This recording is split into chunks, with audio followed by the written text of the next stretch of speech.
Sometimes the hardest truths are the ones closest to home. In A Tissue of Lies, Mike Nemeth takes us back to the turbulent summer of 1965, where a 14-year-old boy named Eddie Kovacs believes he's destined for the priesthood, until the secrets in his own family start to unravel everything he thinks is right and wrong. With a father haunted by the mills, a mother fighting shadows no one will name, and a town built on silence, Eddie is forced to confront adulthood long before he's ready. This is a coming-of-age story steeped in mystery, faith, and betrayal. A reminder that growing up can sometimes mean choosing between truth and survival. A Tissue of Lies by Mike Nemeth. A powerful novel of conscience, courage, and the cost of uncovering what was never meant to be found. Hi, I'm Paul Rushworth-Brown, host of Down Under Interviews, History Bards, and Meet the Author over in the US. And we're here with a very amazing author, Mike Nemeth, who's just released his book, Tissue of Lies. Mike, welcome to the show. Hello, Paul. Hello, everyone who's listening, and thank you for having me. Okay, so Mike's novel is a gripping, emotionally layered story. His latest novel follows 14-year-old Eddie Kovacs, a boy preparing for the priesthood, whose world is upended by family secrets, moral conflict, and a truth that challenges everything he believes. Now, Mike, alcoholism, pedophilia, some other strange sort of like, I think, skimming and that type of thing. Is there anything else in there? Yeah, actually there is. I mean, there's a lot of moral quandaries here for both parents, for Eddie and his older brother, Danny.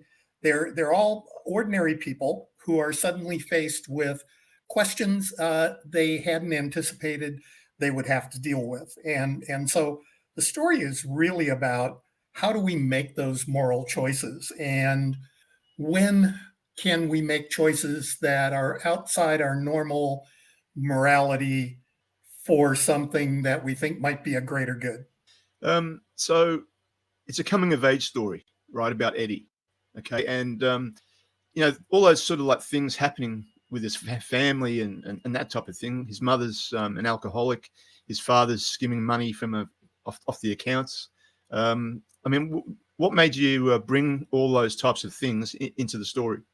I actually wrote the book because I became rather annoyed with our younger generations, I won't name them, who really have the impression that growing up in today's world is somehow more difficult than it's ever been before. And I would challenge that as a baby boomer growing up in the 1960s when we had race riots, we had political assassinations. We were living under the cloud of nuclear annihilation because the Cold War was real at the time. And then there was the Vietnam War, which absolutely upended everything to do with society for a period of about 9 years. For 9 years, there was nothing else in America that mattered more. And we had a compulsory draft, which plays a huge role in the story. And just one other element I'm not going to say too much about, but comes into play here is in America at the time, homosexuality was actually illegal in over 30 states. And it actually comes to play in the story in a minor sort of role, but it has great consequences. Okay, so with all those things wrapped in the story, who's going to read it? Who should read it? I think of the book sort of like The Catcher in the Rye, in that it's a coming of age story, but it's actually intended for adults. My granddaughter has read the book and liked it. She's a high schooler. So it can, in fact, enrich the lives of young adults and maybe open their eyes a little bit to what their grandparents and parents have gone through. But it's actually intended for adults. It's a pretty serious story. I have actually had some reactions from people saying, just like you were about to say, oh my gosh, there's alcoholism, there's theft, there's deception, there are buried secrets. There's a lot of stuff in here that could trigger people. Yeah. Okay, so the protagonist Eddie, as you mentioned, it's in the time of the Vietnam War. So Eddie's only 14 years old. He's trying to navigate this world. How did you tap into the voice of Eddie with so much honesty? I don't have a perfect answer to the question. I've been told that it comes across well, as though it is a 14. He turns 15, has a birthday during the story, and it comes across well. I mean, I tried to remember what it felt like to me to be 15 years old, and trying to figure out what was really going on in my family, because at the time I grew up with second generation Americans as parents. And so they still had the old world. We don't give away our secrets. We never talk about what goes on when the doors of our house are closed. Every family was its own little secret, closed up unit, if you will. Yeah. I mean, it's great that you can remember back that far, because I can't.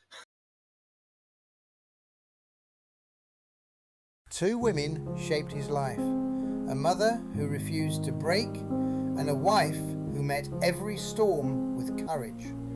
Their stories lived in the shadows until he finally stepped forward to tell them. A Letter Unwritten is the journey of a son looking back at sacrifice, at survival, at the quiet heroism of women the world rarely notices, but families never forget. From the trauma that marked his childhood to the fear of becoming the man he swore he'd never be, this is a story of confronting the past and finding the strength to choose a different path. Through his mother Jo's resilience and Bonnie's enduring love, Randy discovers that even the hardest stories can lead to healing, if someone is brave enough to speak them. A Letter Unwritten, the memoir that honours two extraordinary women and the son changed forever by their courage.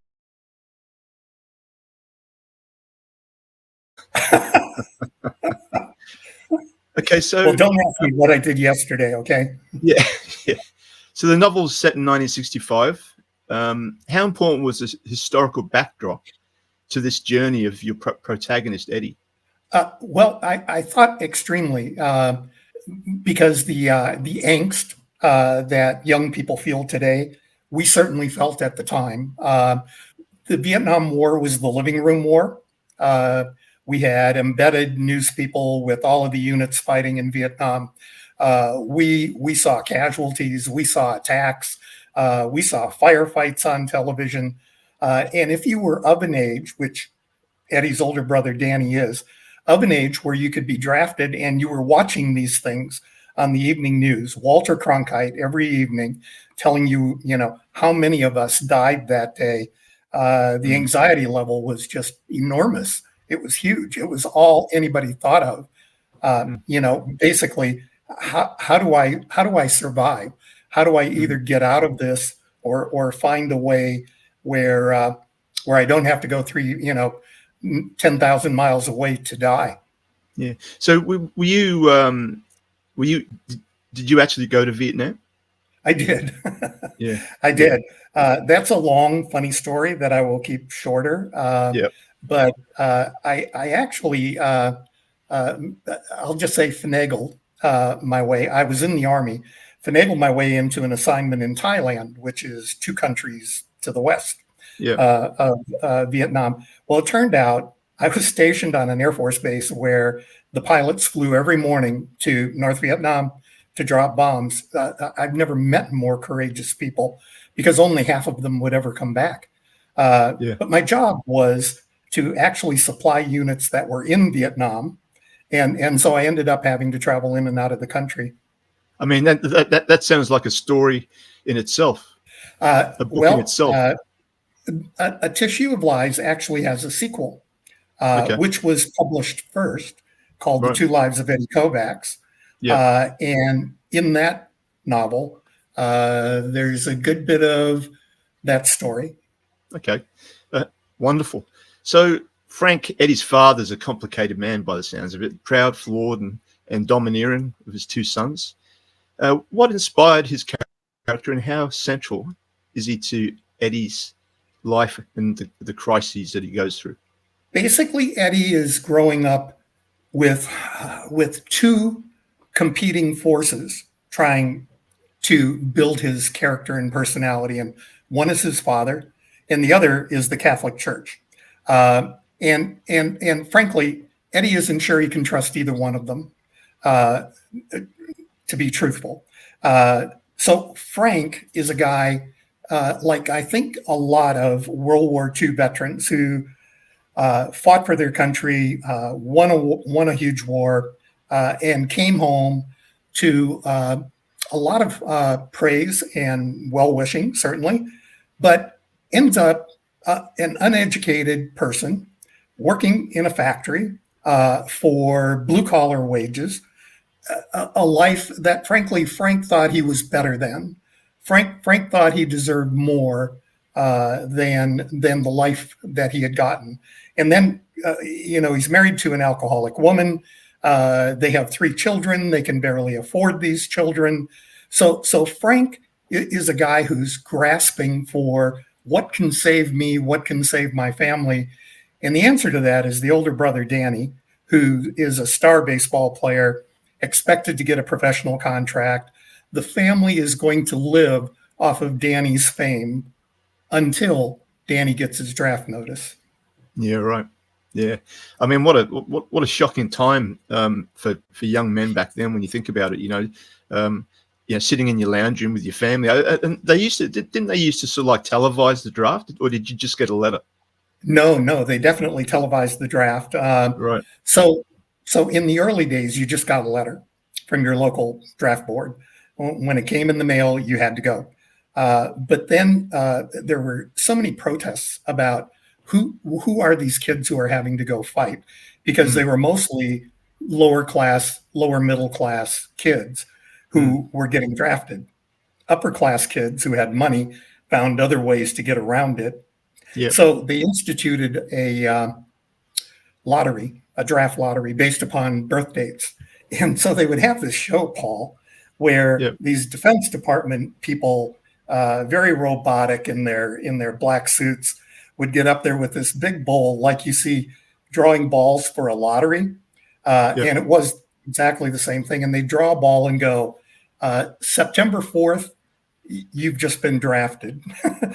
June the 17th, you've just been drafted. Yeah, I mean, it was horrendous. Yeah, I mean, it's almost like the movie To Kill a Mockingbird, but in real life. Yes, exactly. I mean, it's when you think about it, it's incredible what human beings have done to other human beings, in our history. It's just incredible, and it never ceases to shock me. Well, the problem on Earth certainly is human beings. So the secrets in Eddie's family, they shape nearly every decision he makes. How do you go about revealing those truths without giving too much away too early? It's a matter of two things, really. One is Eddie actually has his first sort of girlfriend. So Eddie connects up with a girl in his class who is sort of shunned by everybody else. She's different.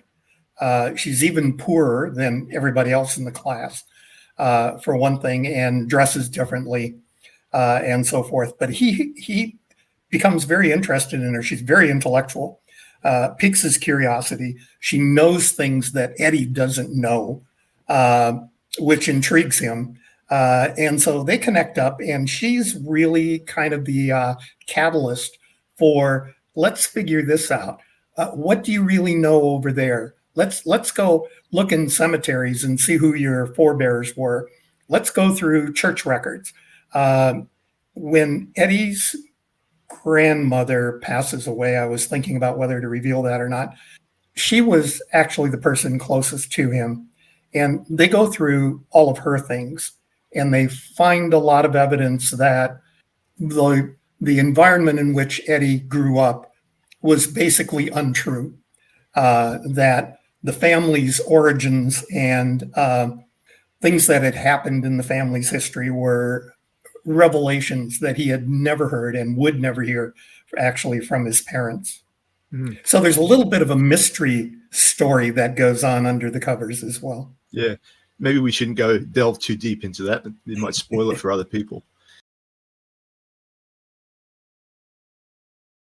In 1843, a young girl is torn from the world she knew and brought deep into the harsh reality of Louisiana's plantation life. At Fox Creek, Monette grows up between lines she did not draw.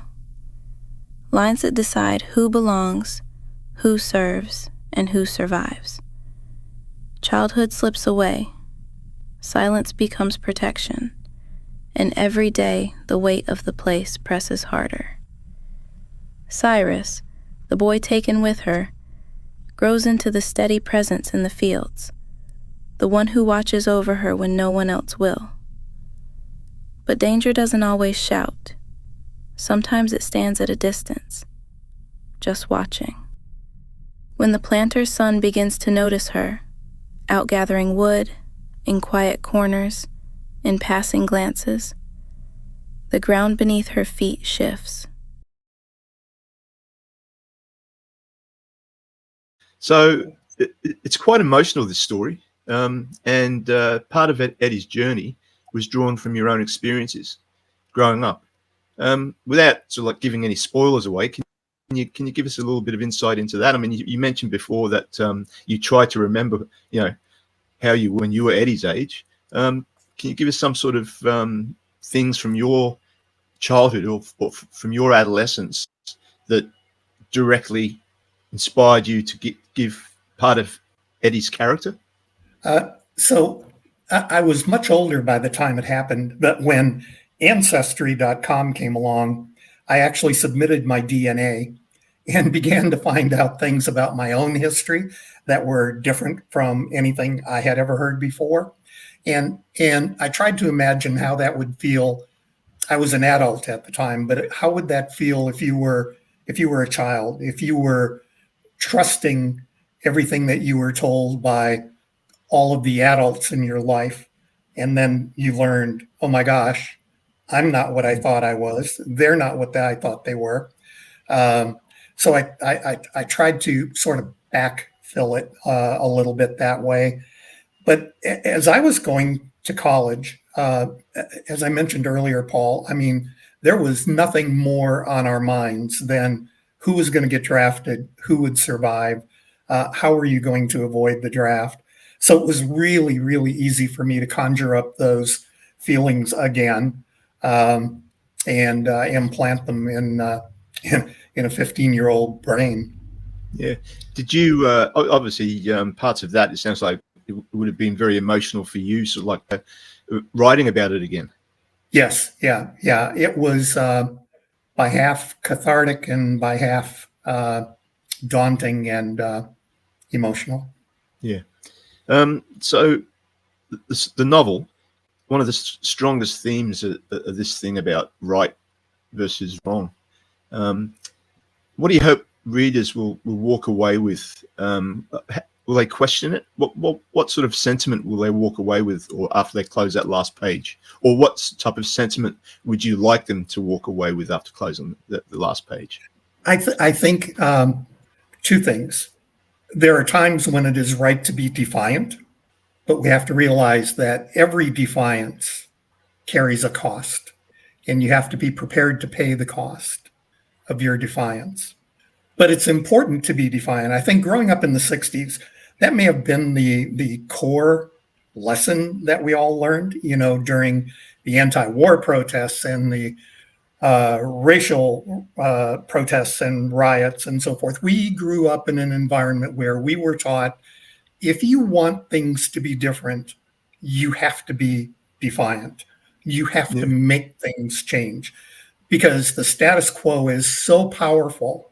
The people who enjoy the benefits of the status quo are not going to change just because you say, oh, by the way, this isn't fair. You literally have to be defiant. And I think Eddie learns that there's a balance. You have to weigh consequences, but it's important to be defiant. It's important to speak your mind. Yeah. Yeah. So obviously there's with some of the things that we've discussed, there's a lot of sort of like moral conflict in the novel. So how conscious of you when you're writing to ensure that your pacing of the novel deals with it properly? So in other words, some authors start typing and sort of like flying through the story really, really quickly, and some authors would spend pages and pages delivering a very in-depth view of those moral conflicts. Which one are you? Maybe neither one. I think That's a good answer, by the way. every novel I write starts with a theme of some sort. But you have to be really, really careful, Paul, that you're not preachy. People don't pick up a novel that they expect to be entertaining and think of it as something that was handed to them by their church pastor. You can't be preachy.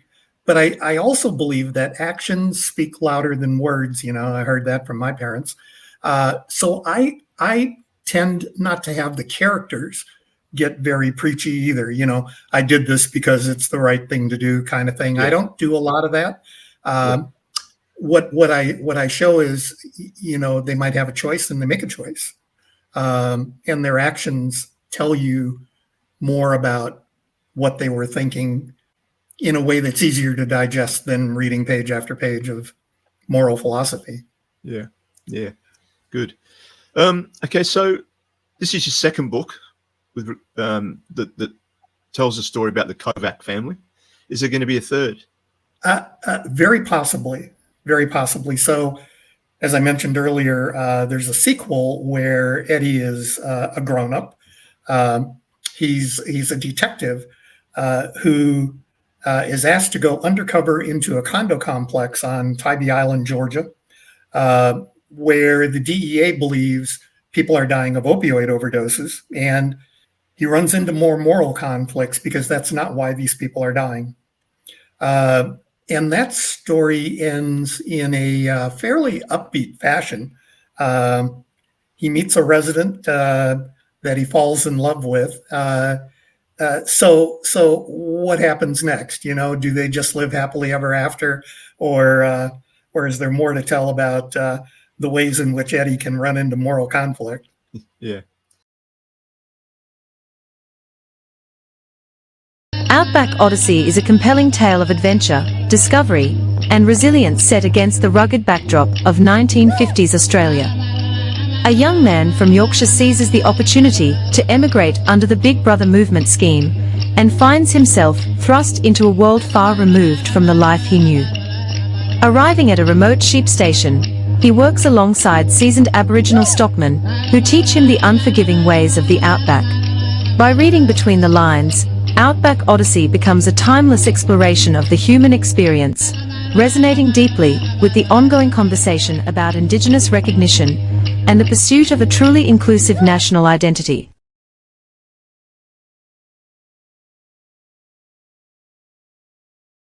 So this is probably my favorite part of the interview, and what I'm going to do is they're called quick fire questions. All right, so I'm going to ask you a question, and the first thing that comes into your mind, that's the answer. Okay. So I don't want you to think about it too much. Okay. Okay. Favorite book as a teenager? To Kill a Mockingbird. Really? That's a pretty heavy book. Anyway, I'll go on. Coffee or tea? Coffee. The character you'd most like to sit down with from your own novels? The cast of the sequel to A Tissue of Lies, the cast of The Two Lives of Eddie Kovacs. Interesting group of people. No, it can only be one person. Oh. Or one character. Madeline. Okay. One word that describes Eddie. Feisty. One word that best describes Frank. Disillusioned. A place that instantly sparks creativity for you. The reason I laugh, so Tissue of Lies is my fifth novel. The first two I wrote while I was still working. Airplanes, hotel rooms. I read a story once that Stephen King wrote his early novels by standing in front of his clothes washer because it was the only flat, bare surface in his entire house. So happens to me everywhere, Paul. Right. Okay. Fair enough. A line from the book you're most proud of. The book I'm most proud of, or the line I'm most proud The of? line. Oh, wow. That's a big one, I know. In the novel Parker's Choice, Parker's lawyer says to him, they're talking about moral ambiguity. His lawyer says to him, morality is the position you have on abortion before your 16-year-old daughter gets pregnant. Right. Okay. Most challenging scene to write, without spoilers, of course. Probably the scene where in A Tissue of Lies, Eddie discovers his older brother Danny's secret. Okay. We'll leave that one alone. One writer who shaped your storytelling. Dennis Lehane. What's the first thing you'll do after this interview? I'm going to have a beer. It's 5:30 in Atlanta. Yeah, I might join you. No, it's too early. It's only 9:30. So, Mike, it's been a pleasure having you on the show. I really wish you the best of luck with Tissue of Lies. It sounds absolutely intriguing, and I wish you all the best. Well, thank you, Paul. I can tell you, this was the best interview I have ever done. You're very entertaining. I enjoyed this a lot, and you got to all of the important points. So thank you very much for that. Well, thanks, Mike. I appreciate that. Okay.